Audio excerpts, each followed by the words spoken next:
Very unusual for a Senate president in Utah to visit a country twice in such a short period of time. You know, my first experience with Uzbekistan was 20 years ago. Why the foundation decided to work with Uzbekistan? Yeah.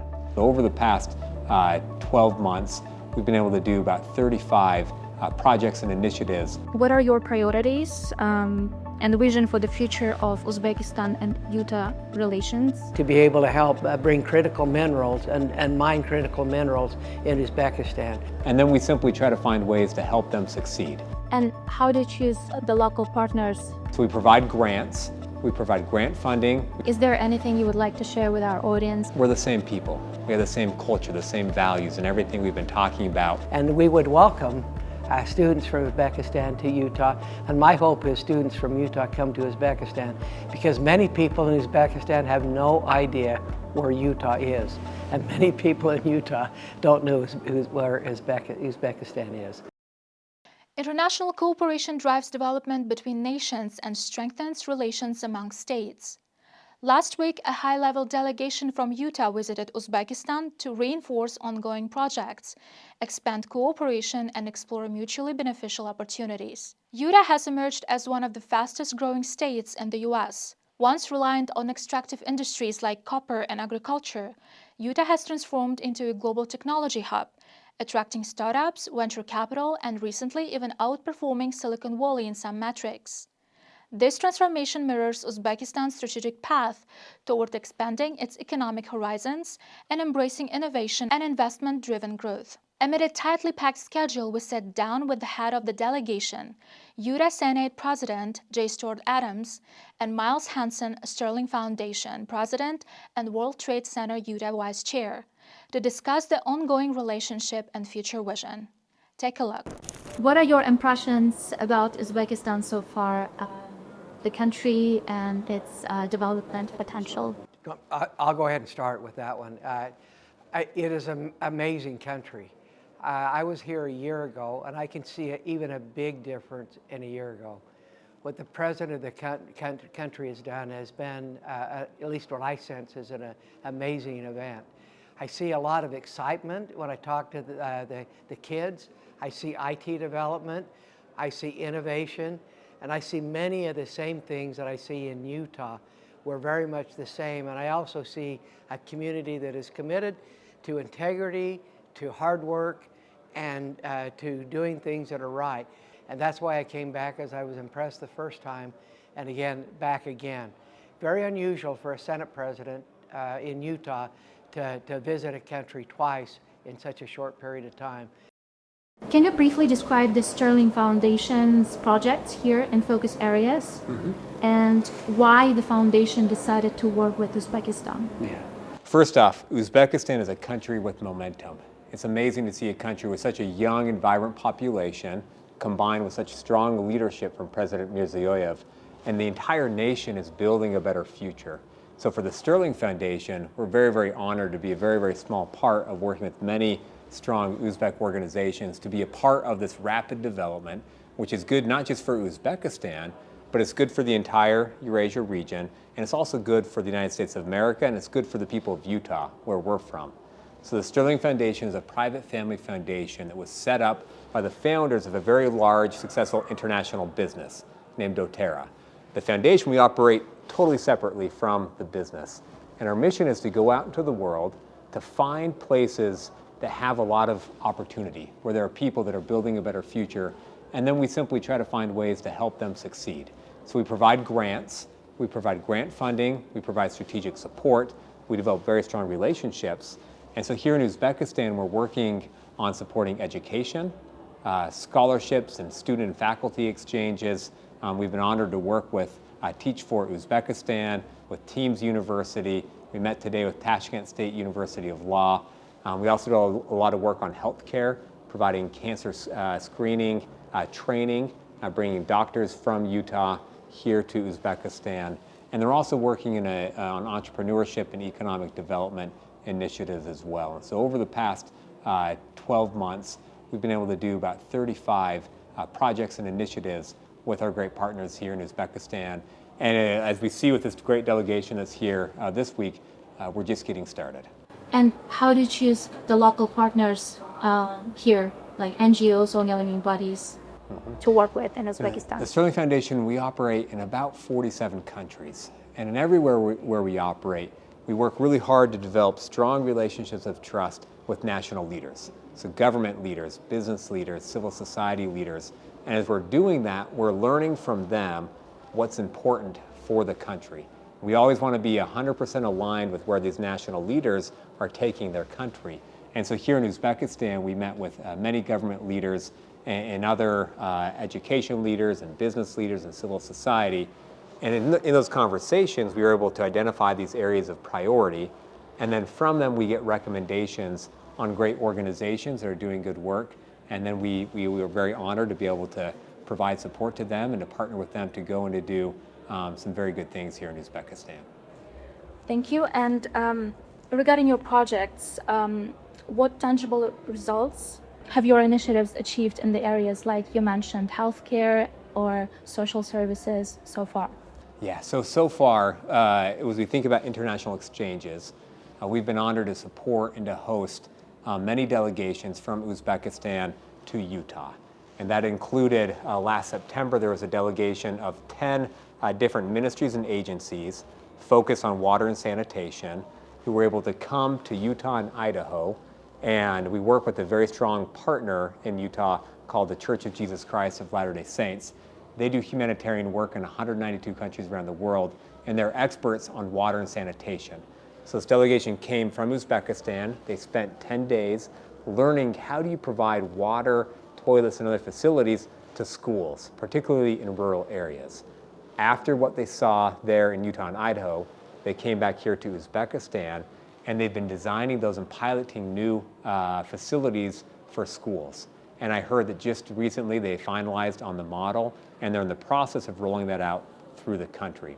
We also had a delegation from the National Agency for Social Protection come to Utah to learn how do you help support families who have children with disabilities.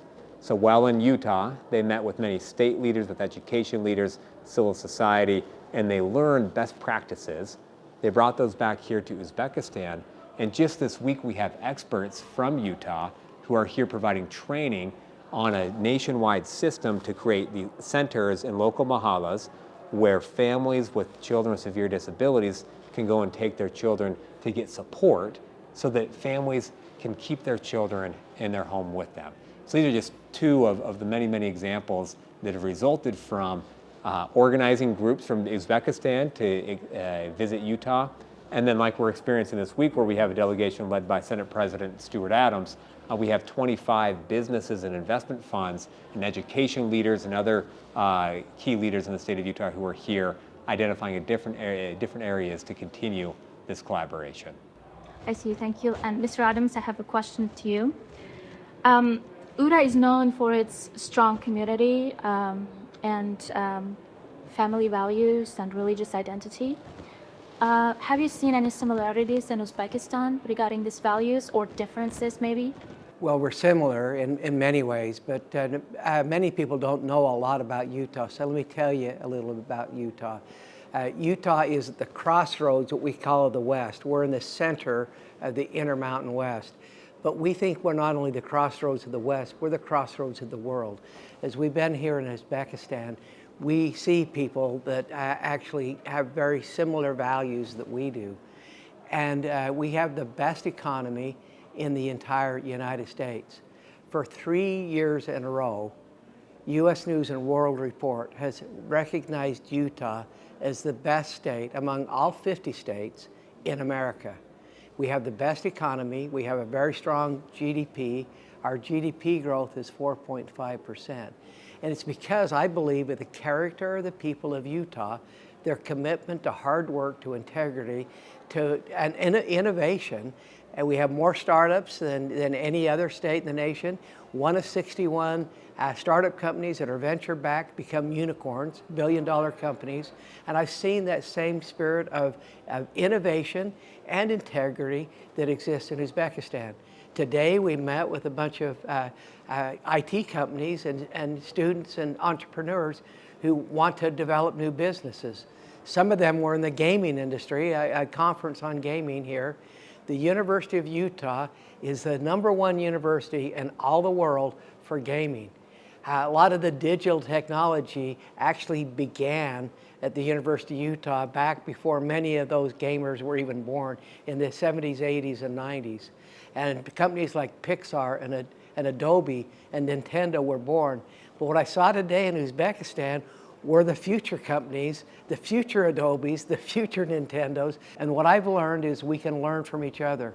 As we look at student-to-student exchanges or opportunities to be able to share our knowledge and work together, the future of Uzbekistan and Utah becomes brighter as we work together. Lots of similarities and lots of opportunities to learn from one another.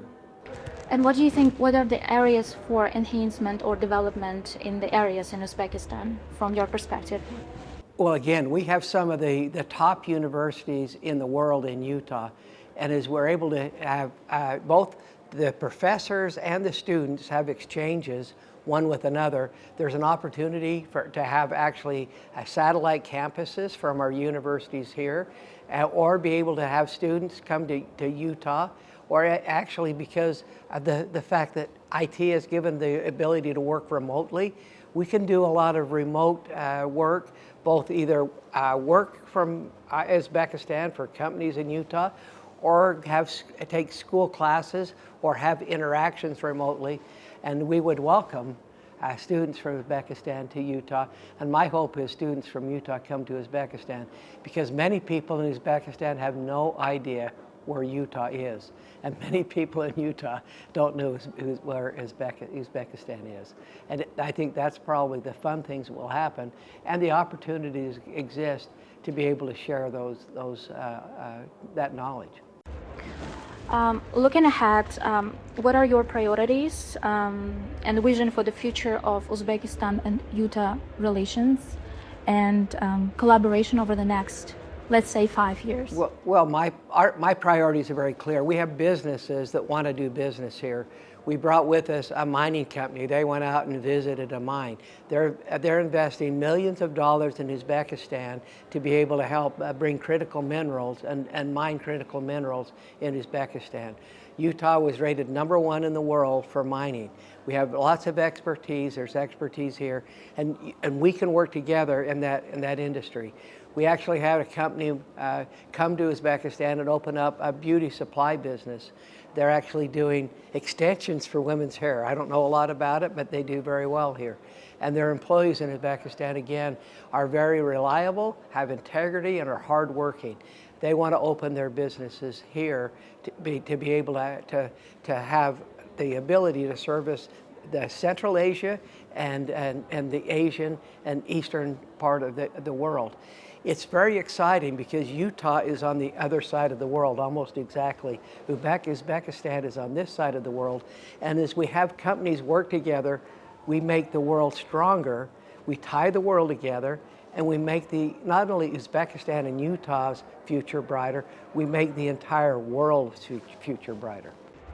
Thank you. And Mr. Hansen, what is your vision for the Stirling Foundation in this region? First off, let me say that Utah is the #1 state in the United States for a lot of reasons, including because we've got the best Senate president in the United States of America. And he's a great diplomat. We're all very, very grateful that he would lead this delegation from Utah here to Uzbekistan.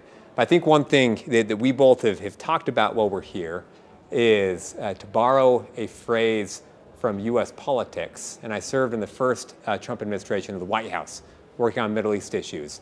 And so I like to say that President Mirziyoyev is making Uzbekistan great again.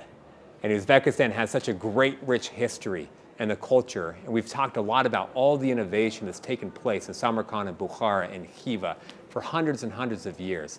And what we see and what we feel is that Uzbekistan now is re-emerging as a hub for innovation, a hub where knowledge is being developed, where people across the world will be coming increasingly to Uzbekistan. So as I think about the Stirling Foundation, what we want to do here in Uzbekistan, we simply want to be a very small part of that. We want to help support the great entrepreneurs, the educators, the teachers that are teaching English. We want to help support the doctors, the nurses, everybody who are being mobilized right now to make Uzbekistan great again.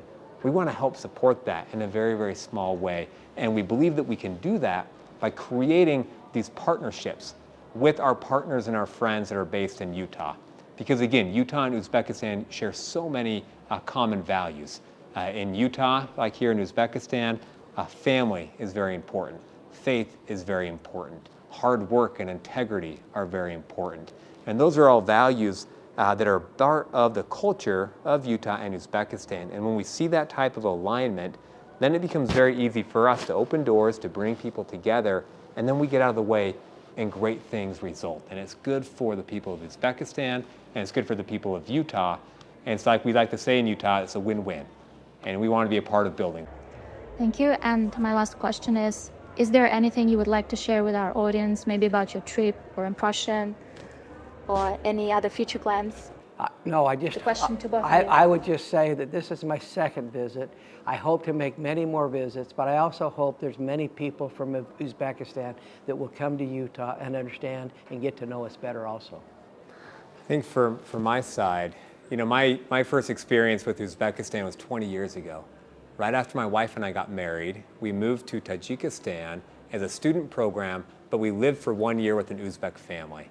And for us, it was a little bit strange coming from Utah, going all the way to Tajikistan and living with an Uzbek family for 1 year.